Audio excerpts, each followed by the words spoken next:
David, I'm so excited that you're Glad to be here too. here. So I don't know exactly what you're going to share, but I traveled to Bali with David and Spirit Tours, and it was wonderful, wonderful. I just came back from Ireland, but he went last year, so I went with Dr. Edward? Edward, yes, we'll say Edward. Anyway, so I hope that you enjoy David as much that I've enjoyed going to the church and getting involved, so. Aho. Yeah, Aho. Here, here. Hold that for a minute and put it down, or do whatever you'd like. Yeah, I'm ready. Feel the energy. You might want to feel the energy first, but. Talk to them on it. Okay. So, hi. Hi. First, I really have to know, from where did the apricots come? Oh, They're peaches. I know they're small, but it's because of water. There's No, darling, I'm talking about that which was baked into. Oh, Yes. that came from, some of them, from my sisters in Watsonville, and some that they had bought a crate of some. Wow, great way to start. The peaches, thank you very much, love them. So I'm David, and I've been here in Silicon Valley since December of 1999, and it wasn't on purpose that I came here, at least I didn't know that. I moved here because I was working for my denomination as a church official, and the church in Willow Glen was looking for a new minister, and their board president and the leader of their selection committee reached out to me to ask me if I would guest speak there so I could get to know the congregation that I was going to help find their next minister. And then I came here and I saw apricot trees, and apricots are my favorite fruit. It goes way deep and way back, and fresh peaches. So it's sweet to be here in this room with you in Willow Glen at this time of year with the fresh fruit. It reminded me that I was called here. But I was curious, I have some things I'd like to explore with you. I really like the idea of having a conversation.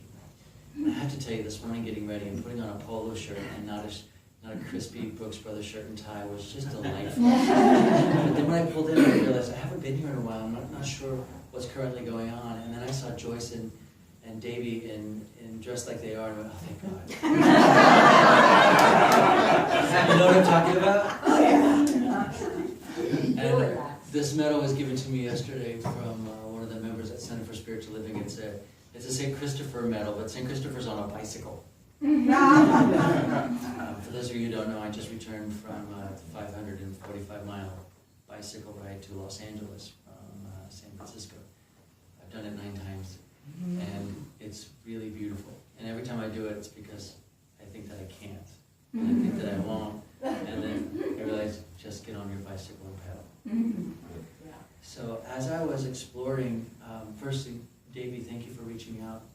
I'm very grateful, you and Joyce, for inviting me. I'm happy to be here. It was Diane's idea. yeah. And that's right, Diane's always the instigator. Isn't she? Yes. I think when I think of Connie and Donna and Diane, I think of the word conniving.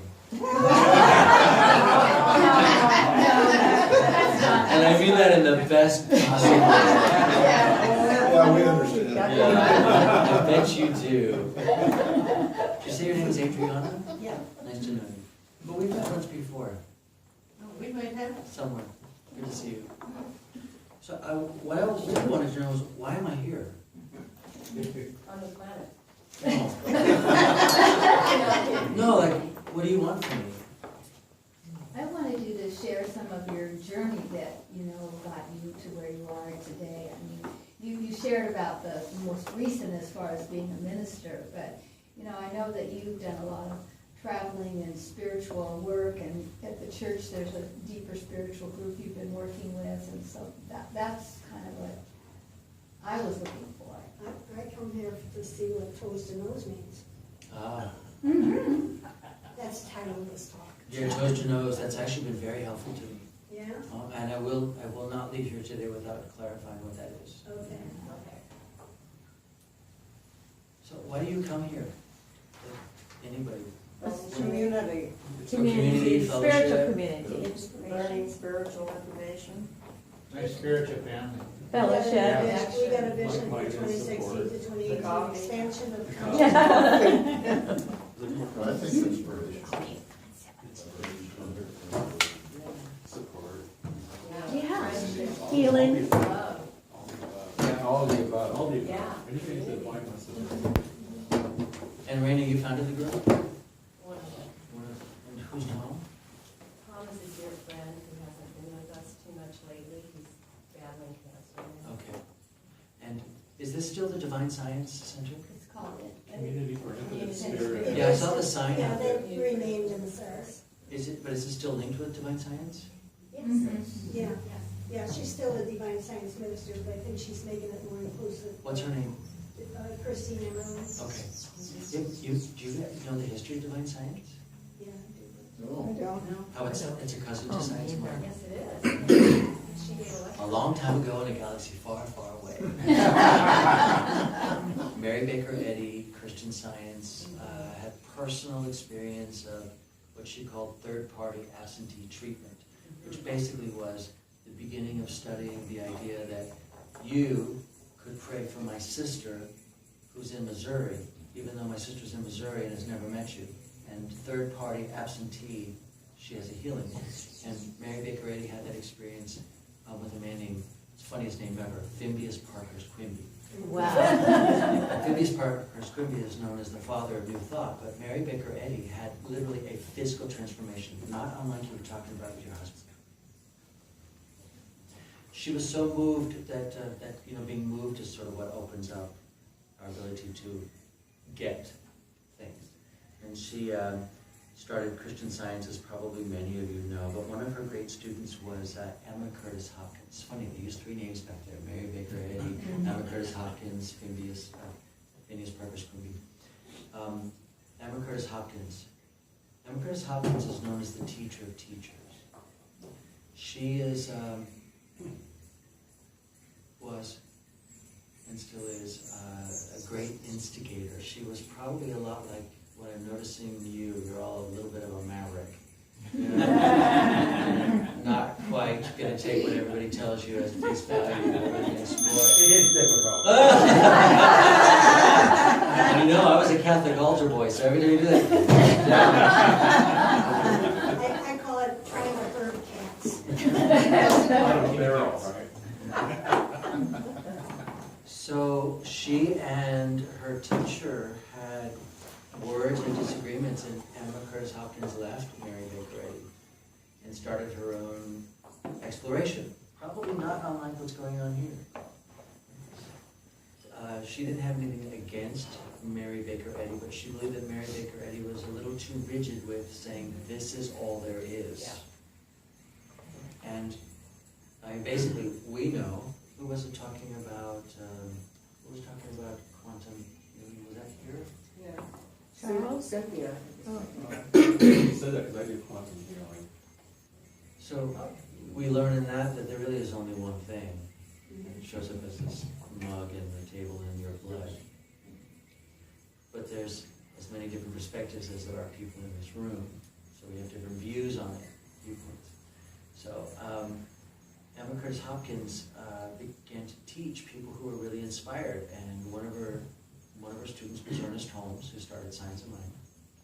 And one of them was Nora Brooks, that started Divine Science. And a couple was Myrtle and Charles Fillmore, that started Unity School of Christianity. They were like all pups, they were litter mates. So being here on this property, it's kind of like having like a picnic with a family member. Anyway, that's what was occurring for me. You know, I started, Science of Mind found me in 1987, and I say it found me because it was a Mormon woman who used to come into the supermarket at which I worked. I worked at Albertsons Market, and I worked there for 16 years. And I was a night checker, so I was the supermarket checker from midnight to 6 a.m. And back in the 80s, there were not a lot of 24-hour anything. Gas stations, stores, restaurants, things closed, even in Los Angeles. This is before the internet and mobile phones. And I was, what I noticed is at 2 a.m. when the bars would close, there was nowhere for people to go that had nowhere to go. So they come to the market. And I'm pretty much a 90% extrovert. So talking to people is not a problem for me.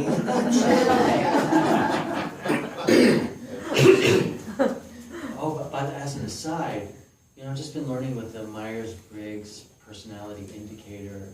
Virtually everybody, few exceptions, but almost everybody, no matter how extroverted they are, almost everybody moves more towards the range of introversion as they mature. There's a lot more silent observation, a lot more and a lot less Anyway, one of my customers was a woman named Janet Mormon, whose son, back in 1987, she found out that he was gay, and she did what any Mormon mother would do. She had her family come from Salt Lake City and do an intervention, and they took him into their custody to try to deprogram him. And she wondered if I thought that was the right thing to do. I was, I don't know, 20, out. I would say I was an atheist, except I was afraid that I might be wrong, so I settled for agnostic, just in case. And not too long after the programming failed, she found out that her son was HIV positive, which in 1987 meant he was going to die. But she was kind of reminiscent of you, didn't believe that. There's got to be a way. There has to be a way. So, knowing that I got off at 6 a.m., and me knowing that she was a really good woman who was at her wit's end, I went with her to all kinds of things. Shirley MacLaine workshops, past life regressions, whole life readings, asked crystals, tarot, any modality we could find that had some benefit. And among our journeys, we went to, she said, come with me to this church, which was kind of funny because I was thinking, I don't do church. Okay, really, really clear. From very early on, it made no sense to me whatsoever to be aware that I have a personality and a drive that, to me, is, from my perspective, God-given, that God would give me this sexuality and then sadistically forbid me from exercising it. That made no sense to me whatsoever. So the idea of going to church was just stupid. But she was desperate. And I actually loved her more than I hated the church, so I went. And it was a Church of Religious Science in Huntington Beach. And I walked in and they were singing, "Things look swell, things look great." And I thought, what? That song, "Everything's Coming Up Roses"? And some Jerry Florence songs.